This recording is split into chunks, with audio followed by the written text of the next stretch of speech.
Trinidad Shambliss gets his waiver denied. Doesn't mean what you think.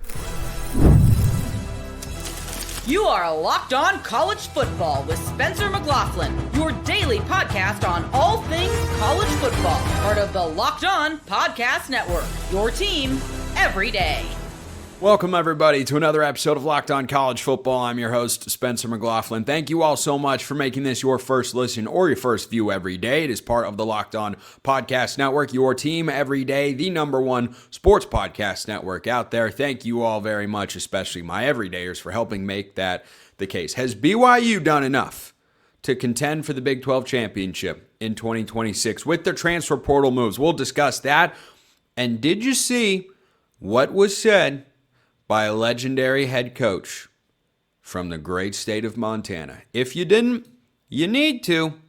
You need to. We'll talk about that on this show, which is brought to you by our friends over at Game Time. Download the Game Time app, create an account, use the code LOCKEDON, all caps, all one word, for $20 off your first purchase. Trinidad Chambliss waiver denied. This is why it's important for all of us to have obtained law degrees. I mean, It's quite crazy, honestly, that we have the audacity to be college football fans, to follow news stories without legal degrees, because the amount of jargon from the law world that college football fans have to know nowadays, it's quite extensive. It is quite extensive. So Trinidad Chambliss had his waiver that he was going to the NCAA for denied. And guess what? That does not mean that he is done. Trinidad Chambliss's date is February 12th. 1 week exactly from the day that this very show is airing. That is the date that Chambliss's separate lawsuit that I talked about recently on the show is actually going to be ruled upon. Because this is something that has happened several times in court cases over the last several years. Court cases have come about because the NCAA says, no, we're not granting you eligibility. No, we don't believe that you should be able to play another season of college football under the rules that we have set out. No, you can't do that. And now what everybody has done, not everyone, but a lot of folks have done, is they go outside the NCAA, and they go to the courts. And quite often, because of the financial introduction that has come about in college football in recent years, this is essentially an employment debate. And these rulings tend to go in favor of the players. So Ole Miss sent out a statement. Put on your legal jargon hat. Here's what it says, quote, "The NCAA Athletics Eligibility Subcommittee's decision to deny Trinidad's appeal is indefensible in light of the undisputed facts. The NCAA staff and the subcommittee asserted that Trinidad was not denied the opportunity to compete during the 2022 season, despite the reality that he did not dress for a single game while suffering from severe, incapacitating medical conditions." Big words. Those conditions were fully and contemporaneously, bigger words, documented by his treating physician, yet his waiver request was still denied when it should have been approved at the NCAA staff level. Trinidad's representatives will continue to pursue all available legal remedies, and we will publicly stand behind Trinidad while holding the NCAA accountable for a decision that fails to align with its own rules, precedent, and the documented medical record. End quote. Lots of exuberant declarations involving the English language in there. You ever see that old SNL skit, the Charles Barkley post-game translator app? One of my all-time favorites. Amongst many great ones, that is near the top. The premise of the skit was to play a post-game interview clip from players at press conferences, and Charles Barkley puts his own filter on, which is to help you filter through, as he says, the BS. Let me Charles Barkley translate this collection of sentences. Statement is what I meant to say. Here's the Charles Barkley translation of this statement from Ole Miss football to the NCAA. Screw you. We don't need you. We're going to figure this out. You suck. Stop being mean to our guy. I think that's a rough translation. So this is going to continue and will unfold next week. He'll have his day in court, and we'll see. The expectation, I think, is that it goes in his favor. Based on the evidence that I have seen and read, it should. But then again, I was the fool to not go to law school. I once upon a time considered going to law school. This is absolutely true. That was almost the world in which I wound up in. Imagine if I'd wound up in college sports law instead of hosting this show. I don't know what would keep me busier. I have half of an idea. I know which one I would enjoy more. It's this show. It's this show right here, despite the insanity. Now, this is contrasted against a temporary restraining order being granted for Tennessee's Joey Aguilar. Now, this is also not done. This is, if you read the headline, eligibility granted. Joey Aguilar's good to go. Hold on a minute. He's allowed to act as if he's coming back next year, but the restraining order remains in effect for 15 days as Aguilar awaits an injunction hearing on his case, according to ESPN. So we have to wait a little bit longer for that.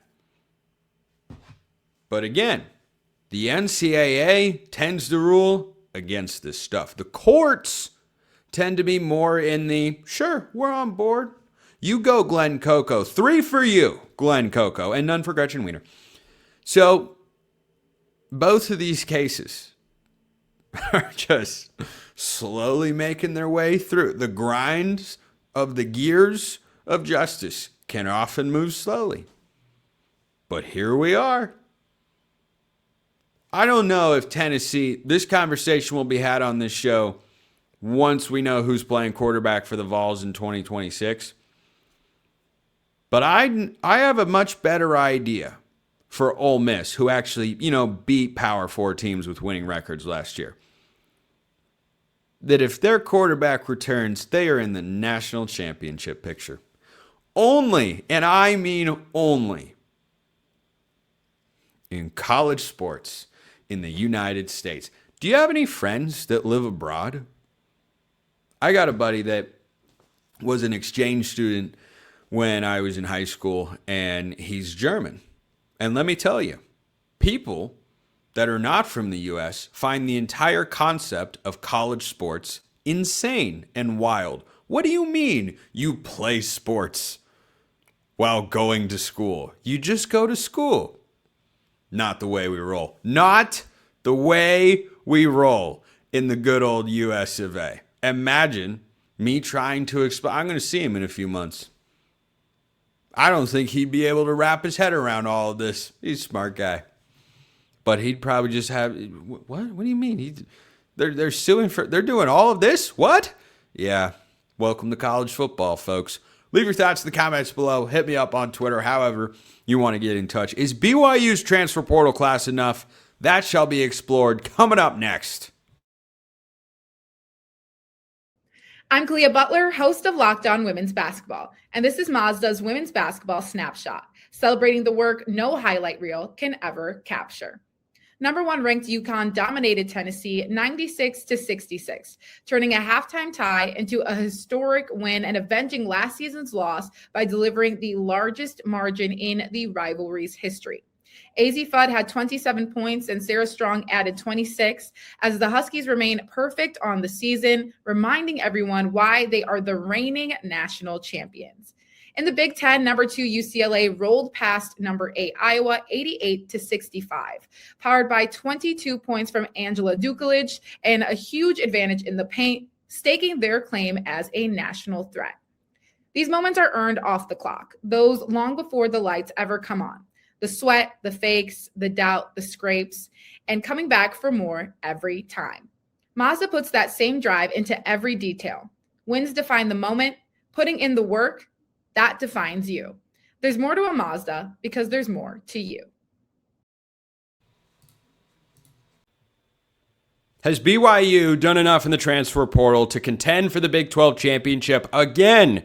There's only one man that I would ever ask this question to on this program. And that's the man joining me here, Jake Hatch, Locked On BYU Cougars. Jake, answer that question for me. Well, I believe they have, but the bigger thing for BYU, Spencer, is that they may be the only Power 4 program that if you were to go down a list of the players they needed to retain in terms of keeping guys out of the transfer portal, they checked every single box. But yeah, they were very strategic in what they did with the transfer portal to fill needs here and there. It's not a big transfer portal class, but I think it's going to be a very effective one in the end. I think strategic is the word you use to describe a smaller recruiting class, the same way that quaint is the way you describe a house or a cabin that's doesn't have as much space as you would need. Because it's not some big, glamorous, highly rated recruiting class. 24/7's got it number 41 nationally. I'm sure the other sites vary a little bit. But why do you think they weren't more involved? Do you think it was because they were more focused on retaining the guys that they needed to keep out of the portal, or did they miss on guys that they were trying to get? They focused heavily on retainment. I can assure you of that. I've had conversations with people inside the program that they wanted to make sure that they brought back the guys that are in this program because it was a relatively young program. They didn't have a ton of guys graduating, Spencer. The other thing about BYU, there's always this dynamic that is always at play when it comes to each year. They have guys coming home off of missions for the Church of Jesus Christ of Latter-day Saints. BYU has to do math to account for scholarships for those guys. Guys leave. 2 years, you don't have a scholarship for them, but when they return, you have to allot a scholarship for those players. So it just so happened they had a pretty young team. They have a lot of players in their high school recruiting class who actually wanted to play right away. And then also the fact that they just didn't have a ton of roster slots, I think all went to the fact that they took a smaller transfer portal class overall. Who do you think makes the biggest impact out of this class for BYU? What's the one guy they added in the portal that you said, oh boy, this is exactly what they needed. This is going to fill this need on the roster. Who is that guy? Well, it's the low-hanging fruit, I think, for most Cougar fans. It's Cade Uluave, the former Cal linebacker. He's a kid from the state of Utah, was a standout for 3 years out there in the Bay Area. And with Jack Kelly exiting the program, and he was an absolute stud for BYU the past 2 years, well, there is a hole at that linebacker spot that he's vacating, and I think Cade Uluave steps right into it and fills it extremely well. Jack Kelly's kind of a one-of-a-kind player in many respects, but if you wanted to get a bona fide replacement that can fill that hole about as well as it could be filled, it's a guy like Cade Uluave, and I've got major hopes that he shines in his one season in Provo. Do you think this BYU defense is at the same level without Jay Hill coordinating it? I believe so, because here's the thing. There was a lot of thought. Gary Anderson's the former Oregon State, Wisconsin, and Utah State coach, was a guy who had helped Jay Hill engineer what BYU's defense became with Jay as the coordinator. Gary was the guy sitting right next to him in the booth, talking through scenarios. Gary's coordinated this defense for years at Utah, obviously did it during his time as a head coach. There's a lot of thought that when Jay left, Gary might go with him to Michigan. Gary stayed in Provo, and I know that Kelly Papinga has the defensive coordinator title, but having a guy like Gary Anderson sitting right next to him in the booth, as he will this coming fall, will be a major boon to keeping BYU rolling at the same level they were at with Jay. Were there any transfer portal whiffs, in your view, guys they were after that maybe they came up just short of that would have really helped for 2026? Whiffs in terms of like actual guys, I'm not 100% certain on, but there are two positions I thought they probably wanted to add a guy or two. Now, they did add one of your guys, Kyler Casper, at the wide receiver spot. I felt like they needed to find maybe another receiver, and then the other spot was at running back. LJ Martin's back. That's awesome to have the Big 12 Offensive Player of the Year back, but behind him, essentially every guy on that depth chart has injury concerns, and also LJ has injury concerns, as we saw this past year with that shoulder that he suffered midway through the year. So I felt like they needed maybe to find a running back out there in the market that, as I like to say, the best ability is availability, because they routinely have had these backup running backs who will have a moment, all of a sudden they're injured again. I felt like they probably could have added a running back and maybe another wide receiver. Why do you think they didn't? I believe it's a combination of maybe not having the requisite funds NIL-wise in terms of having to spend on the retainment of BYU? There are still limits for BYU, Spencer. I know that's a misnomer for a lot of people out there. Not in the Twitterverse, Jake. I know. Don't ask a certain. They're migrating slowly but surely to that unlimited NIL moniker. I mean, AJ DeBansta plays for their basketball team. That means there's a Scrooge McDuck level of money. Well, here's the thing. They do have money. There's just zero doubt about that. But I do think in college football, you and I both know you have to spread that money a lot more thinly than you can in college basketball because there's just more guys on the roster. I feel like BYU is doubling down on thinking, hey, we're bringing in some guys in terms of high school players at running backs and wide receivers as well that we believe in the development of these guys. Maybe they can make the difference, but I still, in my heart of hearts, Spencer, look at it and say, you probably could have looked a little harder in the portal and maybe found a guy or two. Who were the guys that BYU kept out of the portal that seemed like they would have been candidates to transfer or that schools came calling for? Well, let's see. Bear Bachmeyer, LJ Martin. I believe that Isaiah Glasker at linebacker. I think that Michigan made overtures to him. Falatau Satuwala, who admitted that Jay Hill was the reason he went to BYU originally. There was a strong thought that when Jay Hill left BYU, is Falatau, who had a breakout season a year ago, is he going to follow him to Michigan? To BYU's credit, they kept all those guys in-house, but those are just four names who I think that if they were to hit the open market, they would have absolutely had offers up and down the West Coast, if not the entire country. And there's probably a handful more that I believe would have been very hot commodities. Now, coming off a national championship, I mean Pop-Tarts Bowl championship season, they're interchangeable. National champion, Spencer. The People's National Champion. That is how we refer to the Pop-Tarts Bowl champion on this particular program because there's no other way to refer to it. It's the greatest bowl game in the history of the world. It's truly spectacular. Every year, I'm not even kidding you. I don't buy Pop-Tarts all year. When that bowl pops up, just because I appreciate the work that has gone into making that the wonderful spectacle for college football that it has quickly become, I buy a couple. Well, Not a bunch. I don't like to eat too much sugar, but they're pretty good. Hey, our friends at Pop-Tarts sent enough Pop-Tarts to BYU practice during the bowl prep season. They actually handed the extras out to us in the media, Spencer. I had 3 or 4. Oh my gosh, that's great. Car for a good month afterwards, and I would just munch on them while I was driving around. Your 3 kids, for many reasons, the luckiest on the face of the earth. Pop-Tarts just rolling in from dad's job. Woo!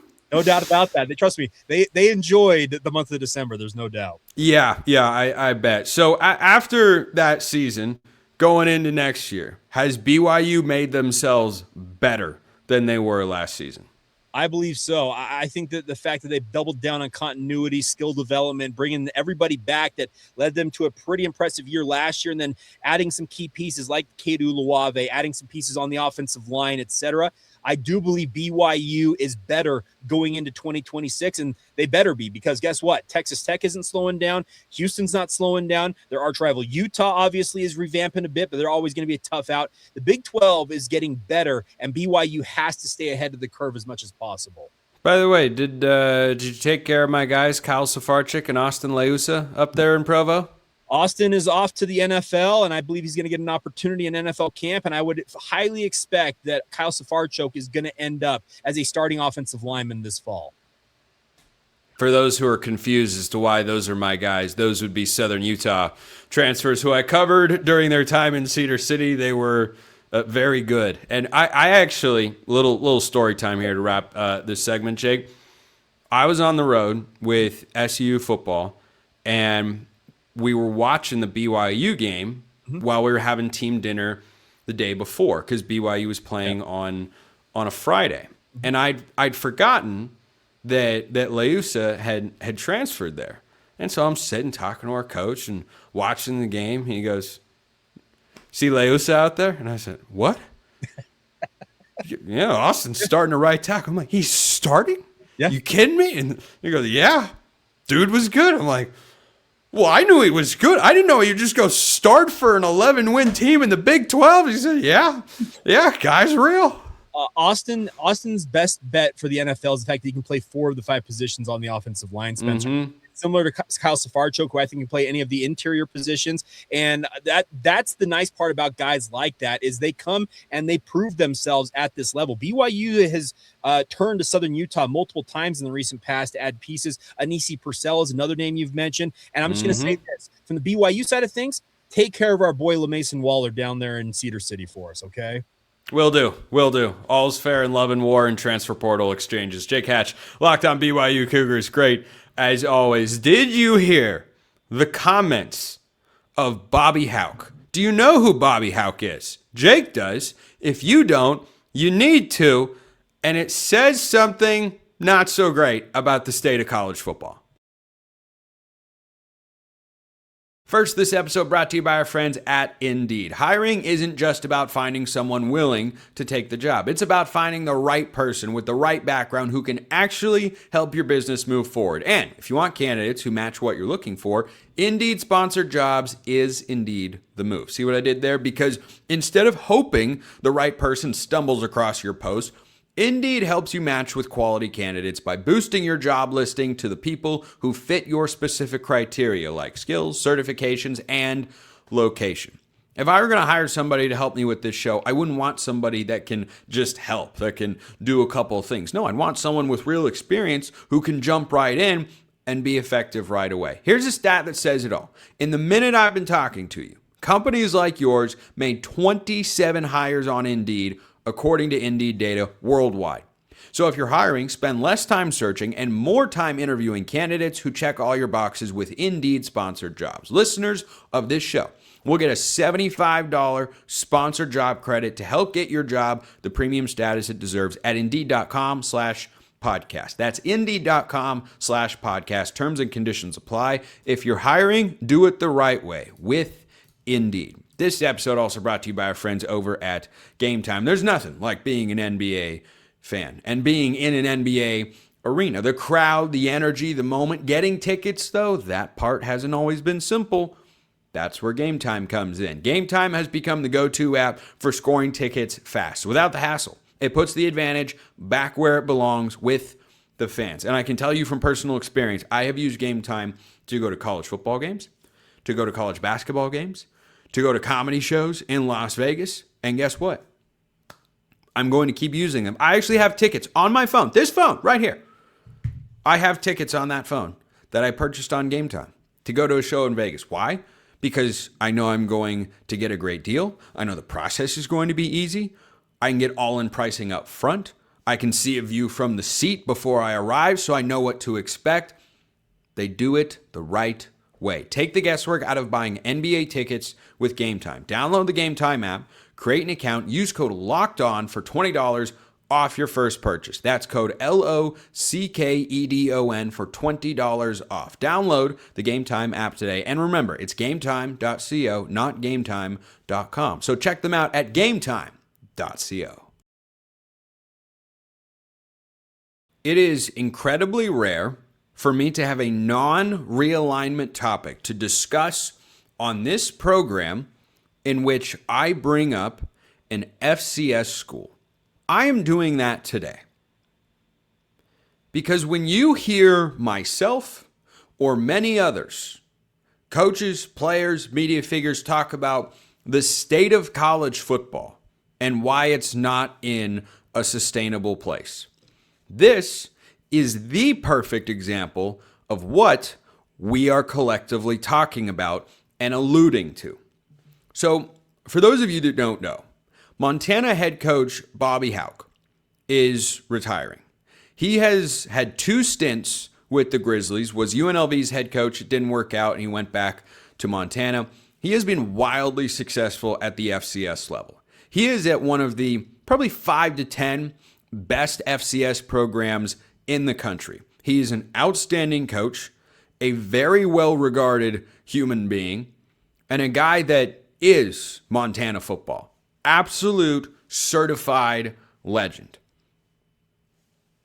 I don't believe he's won a national championship, so you can't put him in the Nick Saban discussion just yet, but his run of success has been nothing short of remarkable. He's 61 years old, got plenty of juice in the tank. He has led the Grizzlies to 8 Big Sky Conference titles. That is a top 2 conference at the FCS level, and 20 victories in the FCS playoffs. This guy should be able to stay there as long as he wants. Why is he retiring? Here's what he said in an article over at ESPN. Quote, "Dealing with what college football has become is not always enjoyable as a head coach. I just haven't been enjoying it enough. I want to enjoy my career and my job. A lot of the head coach stuff in current day Division I college football is not enjoyable. Dealing with agents and the transient nature of this and the lack of forward thinking by young people." He goes on to say many, many things and closes with, "I kind of got tired of all that, the dealing with agents and the transient nature of it. Straw that broke the camel's back. There was nothing like that. This has been residual." End quote. We've seen this in college basketball. It's not a good reflection of the sport that Roy Williams, Mike Krzyzewski, and Jay Wright all retired around the same time. You know why they did? They didn't want to deal with all this sort of stuff. And I don't think that's them being old, frustrated, game has passed them by, curmudgeons, or anything like that. It's just reflective of the fact that what has been constructed here and allowed to continue to grow and fester is not in a good place. Yes, there are coaches that can deal with it, but consider this. He's retiring and leaving FCS football because he doesn't want to deal with agents and a transient nature of college athletics because it's not the way that football really is supposed to be. It's the ultimate team sport. And then every offseason, guys become wildly self-interested and, yes, often make poor decisions. Now, there are life lessons in there for guys that think the grass is greener and then it's not. You can argue that that's valuable for sure. But on the whole, no. It is not good. It is the opposite of good. So that a guy like this would decide, I don't want to do this anymore. He's not burned out on coaching. He's not tired of coaching. He's tired of doing everything else. He's not the first. I don't think he'll be the last. And most coaches are not going to fall victim to this. They're not going to say it's too much, I don't want to do it anymore. Most of them are going to stick it out. The ones that, have a bunch of resources and can hire an entire team of people to actually, do it for them for the most part. Chip Kelly's notorious for not liking this sort of stuff. I mean, he's never liked recruiting. Chip Kelly just wants to coach football. He had several quotes over the years after leaving UCLA about how excited he was to just going back to coaching football. He's the offensive coordinator at Northwestern now, if you didn't know. But Bobby Hauck hadn't lost his touch. It's not as if he wasn't able to succeed in this sort of environment. In a total of 14 seasons at Montana, he was 151-43. I mean, the dude is one of the best FCS head coaches of the last couple decades, and he's saying, "No, I'm done with this sort of stuff. Dealing with agents, dealing with self-interest, unlimited, unrestricted free agency for players every year. Not okay. Not something that we should ever have thought was okay." Dabo Swinney has made the suggestion before that you should get one free transfer, and any other transfer you have to sit out for a year. I think that would be a good idea. Because it used to be you have to sit out for a year no matter when you transfer, unless you're a graduate transfer. And sometimes guys were able to get immediately eligible. I think there was some leeway if your coach left or was fired. And I think we should continue to have that. Dabo's pointed that out. I think he makes a good point. You cannot have guys be free agents every single year. I say that as somebody that benefits greatly in the content space from the transfer portal. The transfer portal will still be madness. There will still be a lot of players. It'll still be plenty busy every year. But every guy, every single year, being it as many times as he wants, ridiculous. The best example, of course, is TJ Finley. He's on his 7th school in 7 years. No, that is not good for anybody. I don't know how he's gotten his 7th year of eligibility. Probably COVID and medical red shirts would be my best guess, but no, that's not the sort of environment that you want to foster in the sport. Who's going to put the clamps on this stuff? No clue. Hope somebody does. Bobby Hauck saying this is too much. Yeah, that's not a good reflection on college football. It's the opposite of that. Appreciate everyone listening. I'll see you next time. Until then, hope you all have a wonderful rest of your day.